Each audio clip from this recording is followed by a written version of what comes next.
So last Wednesday, Disney, under Bob Iger's leadership, chose to silence Jimmy Kimmel and suspend his show, choosing authoritarianism over democracy.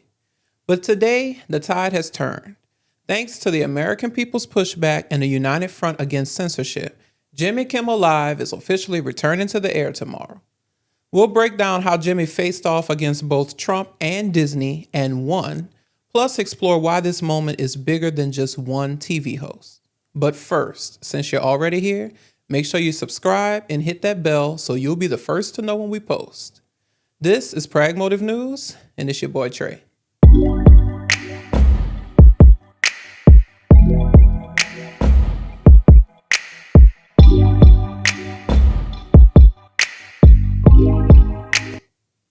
So last Wednesday, Disney stupidly suspended Jimmy Kimmel's show over supposedly horrific comments. Here's the clip. It's somebody we can trust, though, right?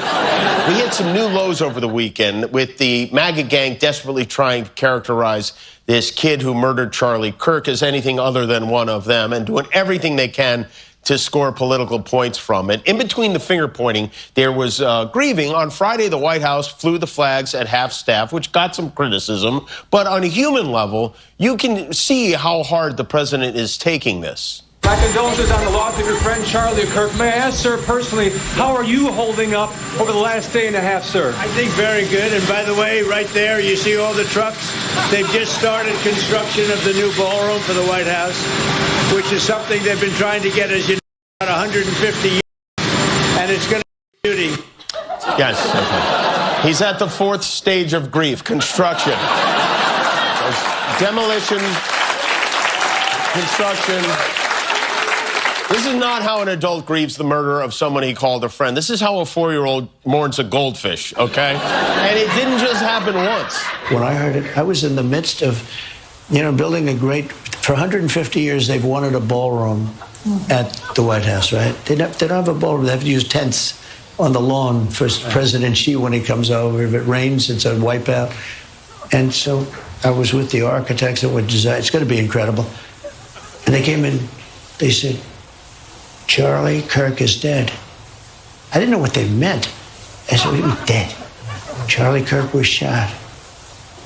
And they thought he was dead because it was so horrific, And I said, dead. And then we installed the most beautiful chandelier. Sconces you wouldn't believe. There's something wrong with them. There really is. I mean, who thinks like that? And why are we building a $200 million ballroom in the White House? Exactly. So, it hasn't been a secret, y'all, how much Donald Trump hates Jimmy Kimmel. I mean, take a look at this clip from Kimmel in 2023 about what Trump did in 2018.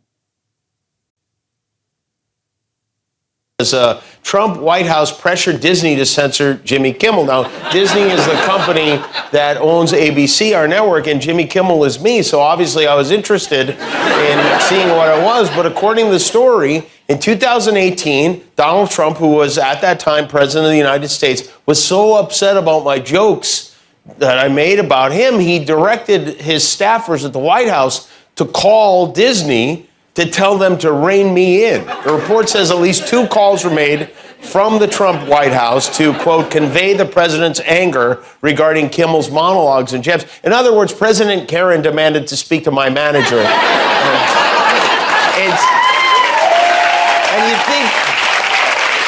You'd think the guy who fathered Eric and Don Jr. would know how to handle jokes, but I guess not. The article says news of these calls spread around the corridors of power in Washington. Wow, what a plot twist. The first time Donald Trump ever tries to stop someone from talking about him on television, and it's me. Usually when he wants somebody to stop talking about him, he pays them $130,000, but he wanted me to do it for nothing. I wonder what it was specifically. So that's just one example of the many times he has complained about Jimmy Kimmel, Stephen Colbert, or Jimmy Fallon. So when Charlie Kirk was assassinated on September 10th, MAGA wasted no time capitalizing on that tragedy. They called for war. the silencing of all dissenting voices in this country because they, quote, cause violence, totally ignoring the fact that Trump and the Republicans routinely call for violence, including Charlie Kirk himself, when he called for the sitting president at the time, Joe Biden, to be killed via the death penalty. I mean, imagine if I said that about the lizard right now. Secret Service would be busting my door down any minute. This is the double standard and blatant hypocrisy that we live in, and we shouldn't have to. But I already touched on all of this in the Pragmotiv News special called The Truth About Charlie Kirk. So if you haven't seen it, make sure you go and watch it after this. But moving on, how did Kimmel win this fight? Well, it's because of all of us, the consumers. You see, Bob Iger and Disney were pressured by the Trump administration to get rid of Kimmel. And if they didn't, it was basically understood that the administration would block Disney's ESPN from purchasing the NFL network. And on top of that, they publicly threatened to suspend the broadcast licenses of multiple local ABC affiliates. But see, I've said this several times. We, the people, hold the real power. If we just would realize that we do, we could finally see the change that we seek in this country. That is what makes this moment bigger than Kimmel. If companies like Paramount, aka CBS, would have feared the consumer more than the president, then maybe Colbert wouldn't be going off the air this upcoming May. Or if ABC had feared them prior to now, they wouldn't have fired Terry Moran.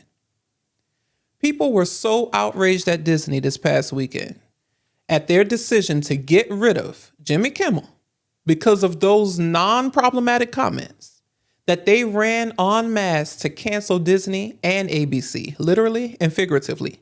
I mean, so many people were canceling Disney Plus that the website crashed, which caused the company to lose over $4 billion with a B dollars, $4 billion over the weekend.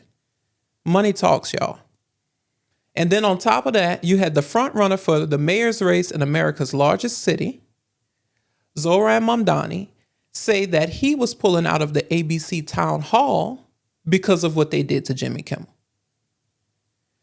So what we have seen over the past 9 months is Trump continuing to try and consolidate power into the executive branch, no matter how many times he has to shit on the Constitution in order to do it. And we have seen a Supreme Court that for the most part has been willing to close their eyes and let him in democracy. The only people who can save us right now is us.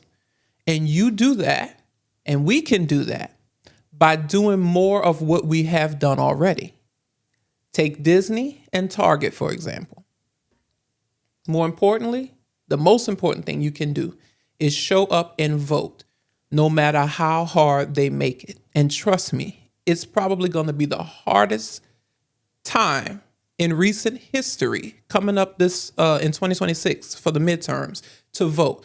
There's going to be all kind of shenanigans that they're going to play because they played those shenanigans in the 2024 election with the bomb threats that they were calling in to the major metro areas, black cities, trying to discourage people from going to the polls.